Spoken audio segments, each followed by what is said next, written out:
The Media Research Council did a breakdown on what the media has been covering. 353 minutes of Russia Comey, 47 minutes of the Paris Agreement, 29 minutes on fighting terrorism because of the Tomahawk missiles, perhaps, and 17 minutes on Obamacare repeal and replace. Now, that's going to change just a little bit.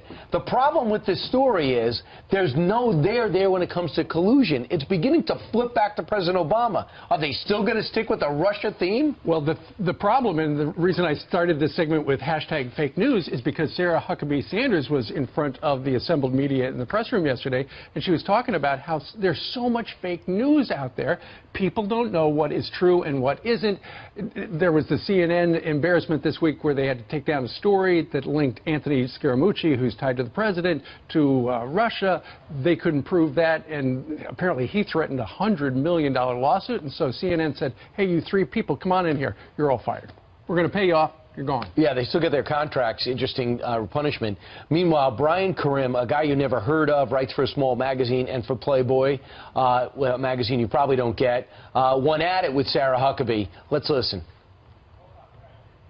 You're inflaming everybody right here, right now with those words. This administration has done that as well. Why in the name of heavens? Any one of us, right, are replaceable, and any one of us, if we don't get it right, the audience has the opportunity to turn the channel or not read us. You have been elected to serve for 4 years at least. There's no option other than that. We're here to ask you questions. I disagree completely. First of all, I think if anything has been inflamed, it's the dishonesty that often takes place by the news media. And I think it is outrageous for you to accuse me of inflaming a story when I was simply trying to respond to his question. Remember, the president gave himself a C when it comes to communication. And one thing he has to do, no matter what any president does, they have to get the word out about it. And if getting the word out through the media is the most effective way, you can imagine their frustration when the media doesn't get any word out about what they're doing. But, Brian, if you listen to her press briefing, she spent the first 5 minutes talking about what the administration had done that day.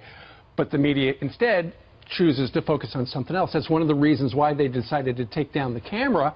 And I saw this morning on one of the websites an interview with Dee Dee Myers talking about how in the early weeks of the Clinton administration, they decided that they were going to do most of George Stephanopoulos' press conferences with no cameras.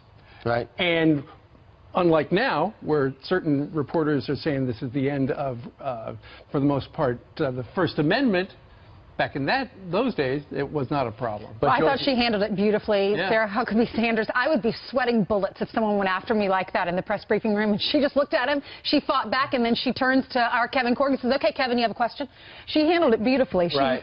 And you had a good question. Let's see what Jillian, you like the way she handled it? I like the way she handled it, yeah. Okay. How would she, I mean, that would be the most nerve-wracking job to me. Because you don't know what they're going to ask. And you have to be prepared on a myriad of topics. You have to be up there and be stern and hold your ground and be graceful at the same time. It's very challenging.